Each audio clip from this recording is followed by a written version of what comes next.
Love, exciting and new. Hello, Hannah Waddingham here.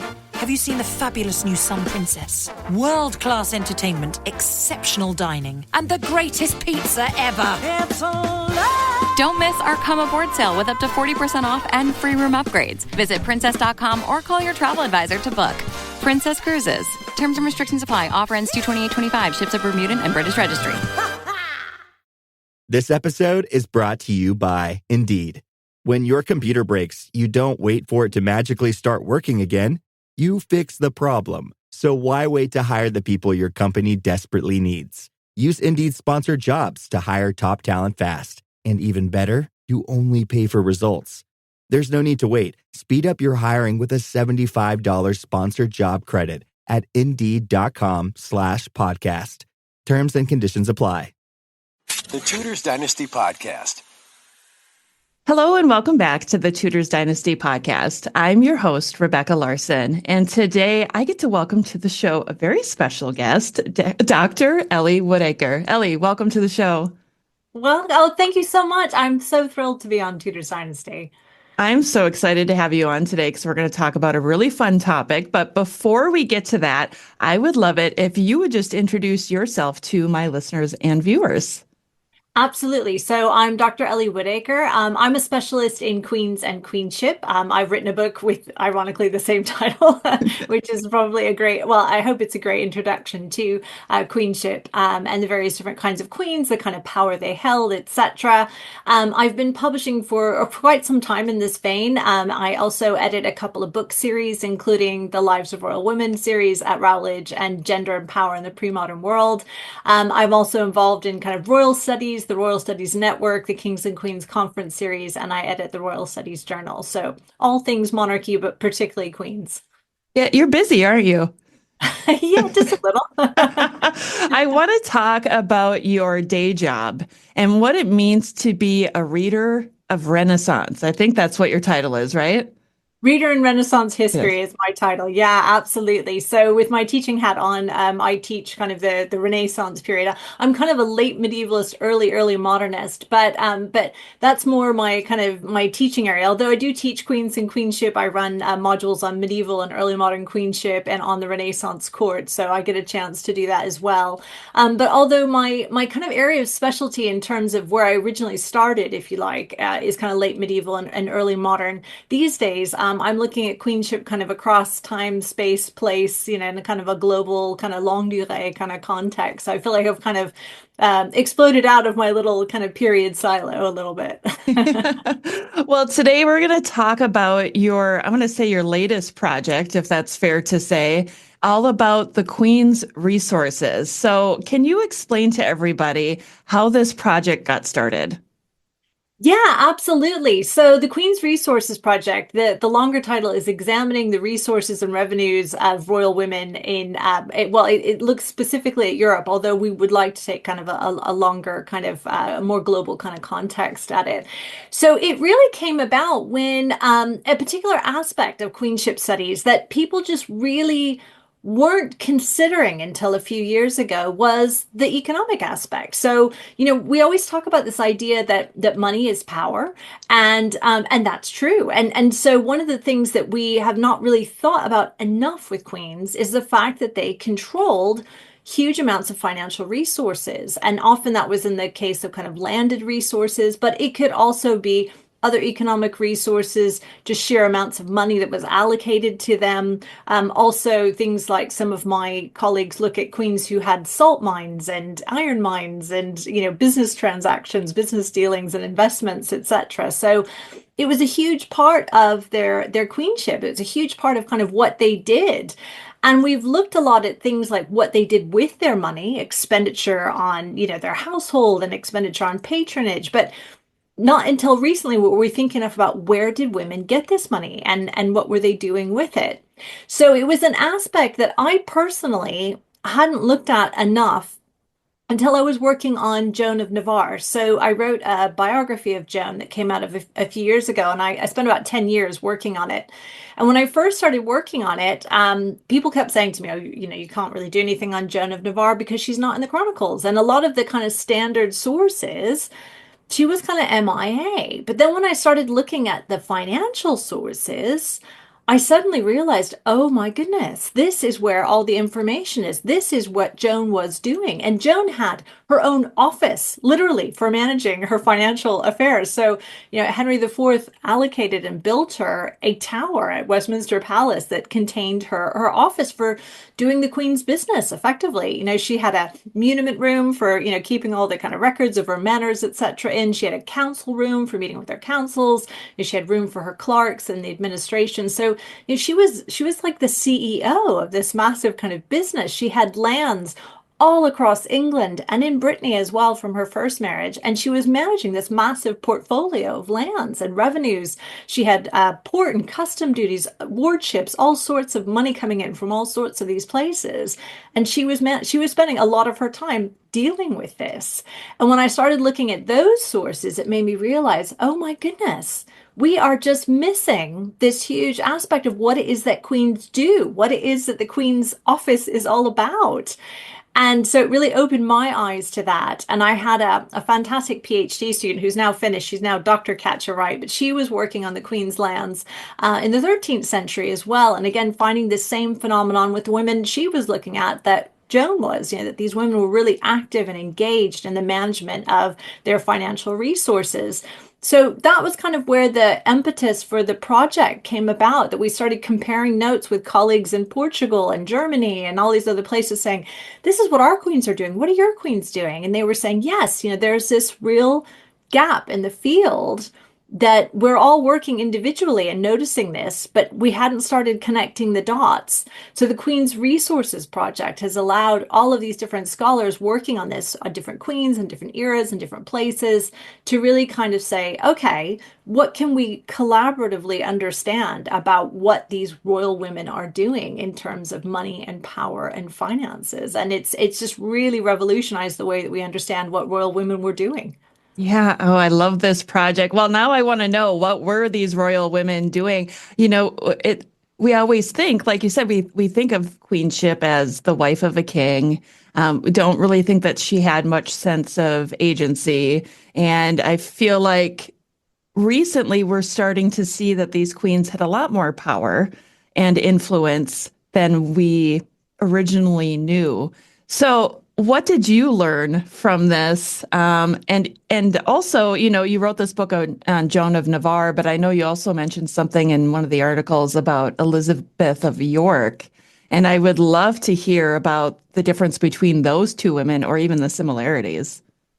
Yeah. So that's a really good point. So, as part of the Queen's Resources Project, we've been again taking our research and starting to publish it in different outputs. So we recently released a research cluster, which was comparing the financial activity of English queens and Portuguese queens or Iberian queens. And actually, that was where I had a piece about the queenship in the Tudor Chamber book. So that's maybe a little bit more relevant to the Tudor's Dynasty podcast. So yes, so that was part of so that was a nice kind of happy coincidence of two projects I was involved in: the Queen's Resources Project, which was thinking about queenship and financial resources, and also the Tudor Chamber Books project. So just I'll put a really quick plug out for the Tudor Chamber Books project, because if your listeners aren't aware of it, it's a fantastic resource. So it was a wonderful project run by my colleague, Dr. James Ross at the University of Winchester, with the National Archives, that brought this fantastic financial source for Henry VII and the beginnings of Henry VIII's reign online in a fully searchable format. So it took these sources, which were really, really rich in information, but were kind of locked up in the archives, and because of paleography, etc., were being underutilized by scholars and students, and suddenly has made them fully accessible, fully searchable online. You can check out the original transcripts, you can look at the original English, you can look at modernized versions of English.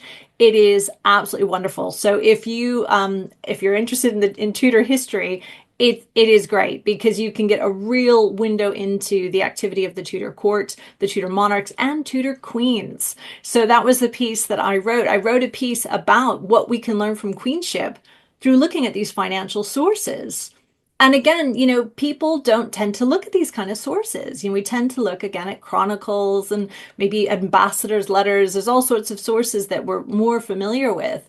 And people tend to think financial sources like the chamber books are dry and boring. My colleagues actually have found evidence of Henry VII gambling and paying dancing girls and all sorts of fun stuff. So there's all sorts of things in there that you might not expect to find. But there's a wealth of information on queens. So Elizabeth of York, the Queen's book is in there. So that's the financial accounts from the last year of her life. There's loads of information on her daughters, Margaret and Mary Tudor, on Catherine of Aragon's early years as well. So that it's a really rich resource, as well as Mary the First's early years as a princess, all in the chamber books. And again, it just gives you a totally different window into queenship, their lives, etc. when you start to look at where the money goes. I just think this is fascinating, and I am so jealous that you have access to so many great documents that maybe might not be available online yet. What are some of the things that maybe you can find in the archives that aren't available digitally to the world? Well, that's a really good question. Obviously, the Tudor chamber books are now available digitally, but you're right, so many other sources are not. And certainly in terms of thinking back to Joan, I mean, again, all the manorial rolls, all that financial detritus is really, it's in the archives. And personally, I love working with 15th century parchment. It's something that makes me really happy. But I know that's not everybody's cup of tea, nor is it, financially, does it make sense for a lot of people to be able to come to England and use TNA or to get into the archives. So that's why, projects like the Tudor Chamber books are so fantastic, because they make sources available to so many more people who can use them in so many more ways. But you're right, there are all sorts of fun things. And actually, I'm digressing a little bit, but one of the things I used to love when I was working on this financial element of Joan's life was going to the archives. And because these things aren't as well cataloged as they could be, it was always the excitement of opening a box and thinking, I wonder what I'm going to find today. I'm hoping to find this, but I often found things that I wasn't expecting to find. And so there's that wonderful kind of happy kismet of discovery when you open a box full of parchment and you just kind of wonder what excitement is going to come out. I'm so jealous. I wish I could do that. If I lived in England, I would probably spend all my time doing that if I could. Well, let's go back to Joan of Navarre and your research on her, because I'm fascinated by this. This is a time period that I'm not that well versed on. I would say when it comes to the Wars of the Roses, that's probably where I pick up a little bit. But Joan is a little before that. And I'm curious, from your research into her and into her management of money, what did you learn about Joan? What I learned about Joan is she's a survivor. So, she's someone who had a really long life. So she, started life as a Navarrese princess. She then became Duchess of Brittany. She had a large brood of children. Then she became Regent of Brittany. And actually, during her first widowhood, when she was Regent of Brittany, she secretly engaged in negotiations to marry Henry IV of England. And that was a really brave move. And, some people have said, oh, she was really ambitious. She wanted to be a queen. But I think she was thinking about her future and what was going to happen to her.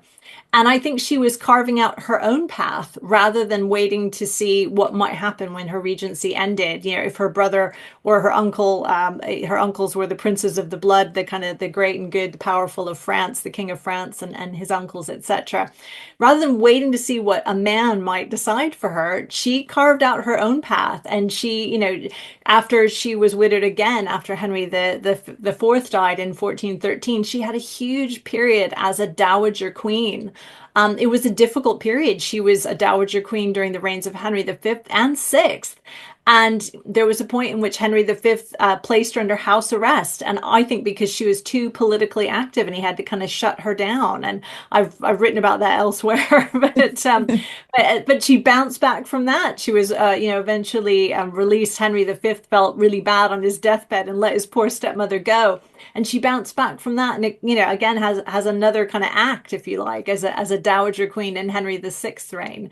So she was the great survivor, and she was tough. I mean, from looking at the financial documents, you really get the sense of a woman who is very aware of her queenly position and does not like to be crossed. I mean, she sued the pants off of anyone that didn't comply. You know, if you didn't pay your fees, if you contested her right to a particular property, etc., she was going to take you to court. So she really stood up for herself. She petitioned Parliament, she petitioned her husband, she petitioned kings.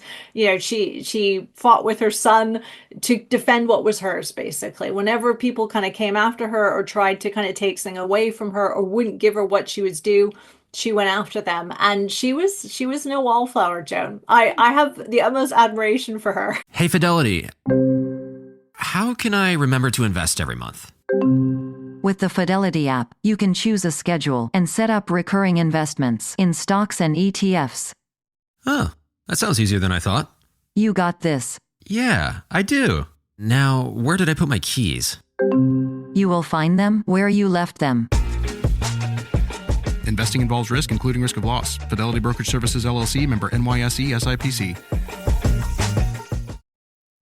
Since you're new to H&R Block, we'll look at your returns from the last 3 years for any money your last guy might have missed, for free. I could get money back from last year? You could. We'll find any mistakes. Could have really used that 2 years ago when I dated that mistake for 5 months. Don't leave money on the table. Switch to H&R Block and get a free Second Look review. Second Look is included at no additional cost with the purchase of tax preparation. Results vary. All tax situations are different. Fees apply if you have us file an amended return. Well, you just said how Henry V felt about her. How did everybody else feel about Joan? Well, that's a difficult one because, I mean, that's one of the things that we don't get enough of is people's kind of personal interactions with her. I mean, certainly, you know, people have had their own ideas about what her relationship might have been, and obviously because of the situation when Henry V kind of placed her under house arrest for several years, people have said, oh, she didn't get along, you know, she was a bad stepmother, she was this wicked stepmother, and her stepchildren, Henry IV's children, i.e., didn't like her. But I don't think that's the case. I mean, again, you know, if you look at kind of the entirety of her life, you know, she's exchanging gifts and warm letters, and certainly she was really close to Humphrey of Gloucester, who was the youngest of Henry IV's sons. So I think, you know, I don't think she was like a difficult person, if you like. Some people have tried to put it out that way. And certainly her son, Jean V, Duke of Brittany, one of his biographers has really kind of tried to position his relationship with Joan as being really antagonistic, that her son was really felt abandoned by her when she left Brittany, and that he had this really kind of difficult relationship with her. But again, you know, I think it's easy to see the disputes over the lands and say, oh, you know, they didn't get along. But then again, they sent beautiful gifts to one another. Joan was constantly sending him extremely valuable gifts, which I think was part of her keeping a personal relationship with her son, but also keeping a political relationship going between England and Brittany at a time when it was very tense across the channel. So I think, you know, I think even though she was tough, I think she would have been. I think she's a better mother and stepmother than some people have given her credit for. Let's put it that way. It just always seems, right, that the strong and independent and intelligent women are always villainized, aren't they? Absolutely, absolutely. And it's so easy to put people in boxes. And I think Joan, unfortunately, kind of fits that wicked stepmother trope. She's a really easy one to kind of stick in that box. But no, I think that would be a bit unfair on her, bless her. Let's talk about patronage. I'd be curious to know, and I didn't mean for this interview to be all about Joan, but I know you've written about her, so maybe that's why I'm focusing. But let's talk about patronages and, you know, what was Joan involved in? What was she passionate about? Yeah, that's a really good question. So, I mean, obviously, one of the things that we don't have for Joan that you would kind of not expect, but which is more typical, we tend to think of medieval queens being engaged in religious patronage. So we often see them establishing a convent, or perhaps ameliorating one, or, you know, providing donations of triptychs, or, you know, altarpieces and things like that. We don't have as much of that with Joan. I have evidence of her relationships with particular orders and particular clerics that were part of her household, etc. but I can't see that that was really the Joan's like sole focus, if you like. Instead, there are some wonderful examples of books which were part of her collection. She had a real passion for books. So did her husband, Henry IV, and her stepchildren, again, Henry V, Humphrey of Gloucester. Humphrey of Gloucester was a really engaged cultural patron. I think that's something that Joan and Humphrey really shared. They shared the patronage of John Dunstable, one of the most important musicians of the period, for example. So, I think, we can see much more cultural patronage from Joan's side of things than we can see religious patronage. Yeah. I saw I think it was that article that you had linked for me where you were talking about, and maybe it was one of the other women involved in this project, was it Maria of Aragon and her patronage into the arts? Does this sound familiar to you? I'm, I'm just throwing this at you right now. Well, certainly. I mean, I can't say so much for myself on Maria of Aragon, but certainly, perhaps in the research cluster, we do have examples of other queens, including actually some of the actually a really interesting piece that again one of the contributors to the wider project has highlighted, and again there's a piece coming in another kind of special issue that we've got coming out, is thinking about the jewels of queens, and particularly one of these colleagues, Isabella Escalera Fernandez, works on the jewels of the daughters of Isabel and Ferdinand. So the Reyes Católicos, Isabel of Castile and Ferdinand of Aragon. Obviously, one of those daughters is Catherine of Aragon as well. So thinking about their jewels, and certainly one of my former PhD students, Nicola Tallis, who's a fantastic historian who does work very much on the Tudors. Again, she did an amazing PhD, which is now a wonderful book on the jewel collection of the Queens of the Wars of the Roses and the Tudor queens as well. So I think that's a really interesting thing that we can think about, a use of money, if you like, and patronage, is actually thinking of creating jewelry not only to wear to project majesty in one's position, but actually they were hugely important in gift exchange as well. And these were also huge financial resources. The Queen's jewel collection could be repurposed, it could be gifted, it could be sold, it could be jewels were wonderfully plastic or flexible, if you like, and that you could change them around. Someone gave you a necklace, you could change it into a brooch, you could do all sorts of things with them, but they had inherent value in and of themselves.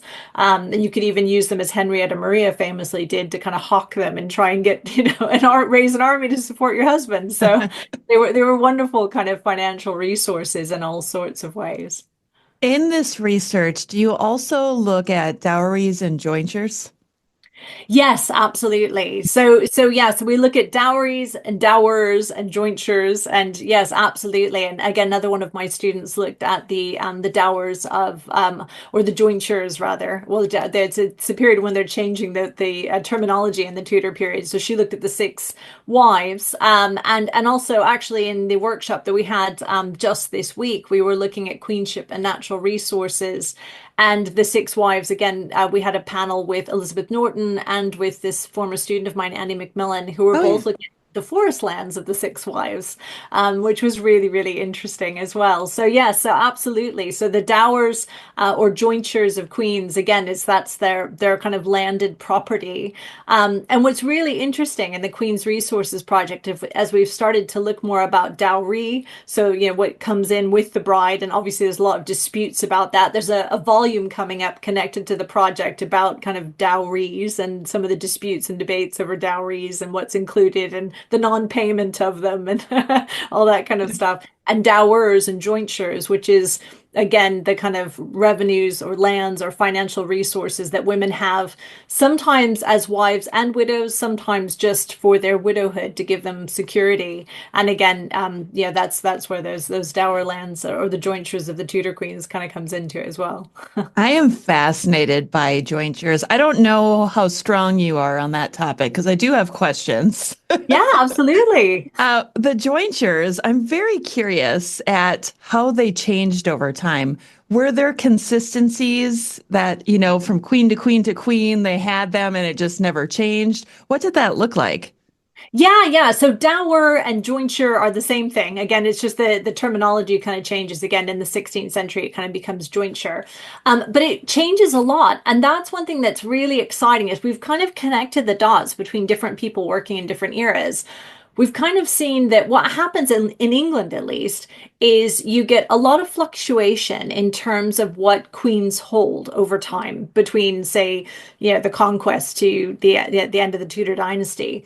In Portugal, it's really different. They have like a fixed set of lands and cities that belong to the queen. So it's always the same. It's a recognized kind of queen's domain, if that makes sense. Whereas England, it goes back and forth. There are certain, it's always a subset of the crown lands, if that makes sense. So it's kings have this wider pool they can draw on, but they're not always pulling the same things to give to queens. So there is variety in terms of how much queens get for dowers or jointures, exactly what they hold. So some things you see frequently popping up and other things only one queen will have them. So a really good example is Havering at Bower. So that's a queenly a manor that most queens, medieval and Tudor queens of England hold. Some of the forest lands, again, are held by many queens. So, again, it's certain manors, certain cities like Bristol, often it was called the Queen City because so many queens had, financial interests and control over parts of it. So there's certain things that pop up again and again, but there's no fixed set that a queen would get, and a lot of inconsistency in terms of what queens held, how much queens had in dower or jointure as well, which is really, really interesting. The other thing that changes is over various points in the medieval period in particular, queens first they had access to their dower or jointure as wives and widows. Then they only had it as widows, and then it came back to being held as both wives and widows. So again, that's one of the things that Catch has looked at is that shift when it came back from being widows only to being actually you have it for life as well as in your widowhood. So it's a really, really interesting topic, and again, we're kind of been joining the dots and bringing together all these different scholars working on queens in different periods and saying, oh, hang on, my queens had this. Did your queens have that? Yes, she held this manor too. Oh, so it's been really interesting, and we're hoping to put together an interactive database of the queen's dower in England, and actually we're hoping to bring it together with Wales and Scotland as well, so that we're hoping to call it Geographies of British Queenship, so that you could kind of look at an interactive map and see. You could say, oh, what jointure did Catherine of Aragon hold, or what manors. You could look at a particular place and see all the queens that held it. So yeah, watch this space. Fingers crossed. At some point, we might have something more interactive and concrete to show you. Oh, that's so exciting. Like my heart started speeding up when you talked about that because I thought, what an amazing resource that's going to be. I cannot wait for that. Well, I have an interesting question for you, and maybe it's one that's going to benefit my own research. So I'm just going to put that out there. So I've been researching Thomas Seymour for a very long time. And of course, he was married to Catherine Parr. And Catherine Parr's jointure was also for life, and she had tons of stuff in her jointure. I'm really curious that I know there weren't many dowager queens who remarried after the death of the king, and Catherine Parr is one of the rare ones. And when a dowager queen married somebody, did that change any of the rules when it comes to jointures? Did the husband now get that land, or was it still for the life of the queen? That is a really good question because it isn't a thing that happens very often. And it really depends. So Joan is in a similar situation, right? Because Joan has a jointure or a dower from her first marriage, and she's allowed to keep it in her second. And actually, at one point, her son does try and kind of take away her Breton dower, going, well, you've remarried, and so you don't need this anymore, kind of thing. And she goes, no, I held that for life. You're not taking that away from me. So it is this kind of gray area, right? In terms, because so few queens do remarry, that kind of question is a little bit up in the air. So really, I mean, Catherine de Valois, Isabella d'Angoulême, there's very, very few examples of queens that actually remarry. Generally, unless it was specifically noted that you would not keep it if you remarried. Generally, again, like Joan, these women could hang on to it. However, as you rightly note, if they remarry, in theory, their husband wouldn't necessarily take the lands wholesale because they were granted to the queen, but as her husband, again, there's the legal kind of relationship between husband and wife tends to kind of subsume the wife to the husband, right? So that's where it gets in a really difficult area. And this is the same problem you get with regnant queens, right? Some of the concern about Mary I marrying Philip of Spain was that dichotomy between, well, is she in charge because she's a female sovereign, or is she subservient because she's a wife? And it's the same issue here with thinking about queens that remarry. In theory, they're therefore subservient to their husband and swallowed up in that kind of legal entity. Yeah, that's just that. I feel like that topic right there has been my biggest struggle, trying to understand the legalities of it. And I haven't been able to find any resources that can guide me in one direction or another when it comes to it.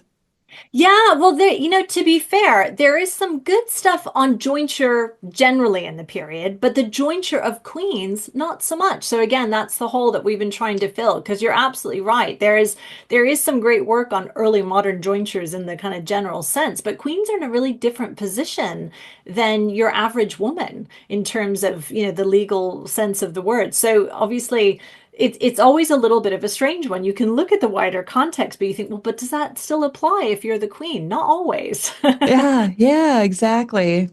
I want to go back to something that you said a little bit earlier that also pertains to Catherine Parr. When you're talking about these queens who had forests or things like that in their jointure, I don't know why I cannot wrap my brain around this. How do you make money off of that? Yeah, that's a really good question, because we were literally just talking about this at this workshop. So the forests are really rich. So they're not like, you're right, it's not like a normal manor where you think, okay, well, it gets farmed out or there's rents and I'm going to get money from the crops or the tenants, etc. But it is really rich in resources. So obviously there is the game and the game animals within it, which were obviously highly prized, hence why there's always so many things about poaching the king's deer, etc. And actually, deer and venison was a huge kind of gift-giving thing. So again, Henry VIII might give venison, or queens might give venison from their forests to nobles, etc. So venison was highly prized in terms of gifting. So that was a huge resource, the kind of game within the forest, which was heavily protected. The forests themselves, revenues from the wood, the timber, the coppicing. Wood was used for all sorts of elements, from construction down to making charcoal. Certainly Joan, I've got records of her selling wood. In fact, she even got in trouble for selling wood when she wasn't supposed to be selling wood. So Henry V had said nobody can sell wood, because he wanted wood for building ships and things for his campaign to France. And she had already kind of said some wood could be cut down and sold. So she got a little bit of a slap on the wrist for that. So Joan was always looking to make a buck, that's for sure. So there's that element of it. Also, all the mineral rights. So one of the forests that Joan held, Rockingham Forest, had iron production in it. Forests could contain things like fisheries and mills and things, which again were profitable. But another thing that was really profitable was the charges for rights and customs. So if you wanted to take a cart through the forest, that was chiminage, which again, you'd have to pay a fee for. There were fees for the handling of dogs. So dogs were really restricted in terms of who could keep them. And they sometimes had to be declawed so they wouldn't harm the deer in the forest. So again, there could be fines if your dogs weren't declawed. There could be fines, again, for poaching. There could be fines, there's fines for grazing. There's rights, customs, and things that have to be paid around the grazing of particular animals. I won't get into all the kind of boring terms and phrases, etc. But it can be a real moneymaker, even though it's not a moneymaker in the traditional kind of manner sense of kind of bringing in crops, etc. It actually can be quite a money spinner in lots of different ways. Oh, that's fascinating. So how is that managed? I don't mean to focus on this so much, but this fascinates me. How is it managed? Like you talk about somebody wanting to take a cart through the forest. I immediately picture a toll booth. Was there a toll booth at the entrance of the forest? That's That's a really good question, actually. Yeah, that's a really good question. I don't know. I would think maybe on a major road, maybe not so much, but a little teeny trail, maybe. I don't know. But yeah. I mean, that you've got these wonderful lists of kind of cheminage, these charges for these fees of the carts to go through the forest. So yeah, that's a really good question, actually. You've got me thinking about toll booths now. Sorry. This is where my mind goes sometimes. I can't control it. Just these off the wall questions. One of the other things that I'm curious about when you were doing your research on Joan, did you come across any like building projects that she was part of? Is this something common for queens? Yeah, well, actually, a lot of queens are really active builders. And I must say, there is a really fantastic article that actually won a prize in the Royal Studies Journal a few years ago, written by Rachel Delman. And it is about Margaret of Anjou's development of Greenwich Palace. So I think it's called The Queen's House Before Queen's House. And she's got some wonderful examples of the kind of money and effort that Margaret of Anjou went into creating this beautiful haven for herself there. With Joan, we do have some evidence of money that she put into her favorite manor, which was King's Langley. So that had been a royal manor that eventually was given to her. I think she actually swapped it. Originally, she had something else and she swapped with Henry V for this. So she had this manor. It was her favorite residence where she spent most of her time. And we have a lot of evidence of improvements that she made into it, money that she put into it. Sadly, though, there was a horrible fire at King's Langley. So apparently it was blamed on kind of a servant who fell asleep with a lit candle. I mean, who knows? But sadly, all that work was pretty much undone by this terrible fire. And after that point, she kind of switched her main base to Havering. And I don't think she really kind of, she did some basic repairs, but she never fully kind of put the money back into it that she had done, which was really must have been sad for her, after all that investment into making it just as she wanted it to be. Well, exactly. Oh, that's too bad. But I do like to see that she was involved in stuff like that because I think it shows a little bit more empowerment in the women than maybe we first imagined. I think a lot of the times we think of queenship as the wife and the person whose role was to create heirs, right? But they were people, they had personalities and they had their own ambitions. And I love that you're doing a project like this to look a little bit deeper at these records to see what these women were up to. And I'm curious, in the research that you've done, or maybe some of the other women that are part of this collaboration with you, has there been anything that has surprised you guys in this research? Oh, I guess the extent of it, really. I think when we first started working on this, I think it's only in kind of bringing together everyone's research and ideas and the different women that we all work on to kind of realize how incredibly active these women were, and how we were just missing this big piece of the puzzle for so long that we could see where the money was going, but we weren't ever thinking about where it was coming from. And the knowledge and power that these women had, particularly in terms of how they pass that knowledge down to other women. So that's something, again, that we've thought about kind of women's education. And certainly with the Tudors, there's been a lot of work on kind of Elizabeth I's education, for example, or Mary I, and thinking about, Vives's kind of work that he created that Catherine of Aragon may have initiated, if you like, in terms of the instruction for Christian women, etc.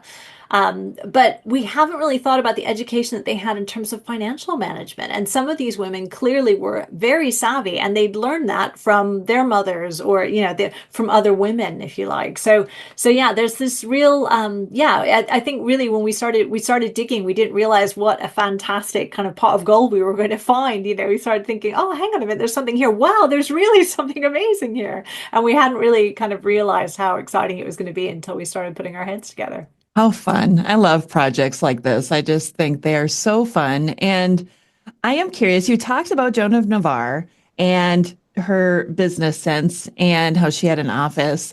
Do you know how many people she had working under her who were helping her manage these things? Yeah, that's a really good question. And we do have a good idea of her household and the number of people in her household. Certainly a lot of idea about exactly how much she was paying them and the gifts and annuities that she gave them. A lot of the people in her household, I mean, some of them have very specific roles. So we know a lot about the ladies in waiting and we know the clerics, etc. But a lot of the clerks Again, we know kind of the particular clerk she had. We have the receiver generals that she had, people like the chief stewards of her estates, like William Sturmey. He was a really powerful, and actually relates to the Seymours. He's one of the kind of ancestors of the Seymours, right? And he was like the chief official of all of Joan's lands. He was a really powerful landowner himself in the area where she had a lot of land. So it really made a lot of sense to kind of bring him into her circle. So we know a lot about the officials on her lands. We know a lot about how a lot of people who were members of her household were gifted positions on her lands as kind of a reward, because these were quite lucrative positions, like being the keeper of one of the queen's parks or a forest, etc. So yeah, so we do know a lot about the entire kind of network that she had, from the people in her household who were kind of like the receiver generals who were just totting up the books, to people like William Sturmey who were managing kind of great estates for the queen. I'm so glad you mentioned him. Did you see me like light up when you mentioned his name? I was like, Yeah, oh, I know who that guy is. I think when it comes to these people who worked for Joan or who were part of her household, this might be a dumb question, but was it similar to a king's household? Did these women and men have the livery of the queen? And if so, what did that look like? Yeah, that's a really good question. Yes, they did. And obviously, yes, there were Queen's men. One of the things that's really important to note is there's a huge overlap between the King's household and the Queen's household. So there's a lot of people who have positions in both, or would kind of go back and forth, or who served both the King and Queen. Or could serve. So, for example, one of the people that Joan brought over from France, Bernard de Montferrand, he served the Queen, and then he served the King, and then he ended up serving John of Bedford. And, so a lot of these people were very mobile in terms of moving between households. In terms of the livery, the only examples that I have is I do have some examples when people in our household were gifted cloth. So we know what color cloth and what kind of cloth they were gifted. So that gives us some idea. But some of the examples that I have of that are, one of them is when in the period when she was under house arrest. So I don't know if they would have been given the same exact cloth that they would have been given otherwise, or do you get kind of like a bargain version when the queen's kind of in disgrace? I don't know. But yeah, so we do have some idea of the kind of cloth that was gifted to people in her household, which might give us some idea about that. I think that's interesting. I'm so jealous. I want to be part of this project, but I do not have the credentials to be. I just want to I want to be able to read everything that you're looking at. I think it's absolutely fascinating that we can dive deeper into the lives of these women and get a better insight of who they were. I mean, I'm amazed by all of this, and I'm so excited for what you're doing. If somebody wants to follow the work that you're doing, how can they go about doing that? Yeah, that's a really good question. I mean, obviously, we're really inclusive and welcoming. So if you check out thequeensresources.org, that's where our project website is. On there, you can get in touch with us. You can sign up to be on our mailing list. You can keep an eye out for new publications we've got coming out, new workshops. And again, the workshops are online. They're open to everyone. So, if you just want to listen in and kind of, see what we're talking about, please do join. And, we'd love to hear from people. We'd love to have people get involved. We don't have a dedicated Twitter, but a lot of us tweet and use the hashtag Queen's Resources. So again, that's another way to kind of find us as well. But yeah, we'd love to hear from you. If you're interested, please do get involved and check out our publications. There's more coming out all the time. I love it. Well, Dr. Ellie Woodacre, thank you so much for coming on the show today. Thank you so much for inviting me to take part. It's been lovely being on Tudors Dynasty. And that concludes another episode of the Tudors Dynasty podcast. Thank you so much for listening. If you love the show and would like to show your support, consider becoming a patron over on Patreon. That's patreon.com/Tudors Dynasty. Over there, you'll get commercial-free episodes, early access, and some patron-exclusive content as well. If you would prefer to show your support in another way, head on over to my website, tudorsdynasty.com, and click on the shop to see some of the new merchandise that I have available. Thank you so much for listening. Until next time. The Tudors Dynasty Podcast.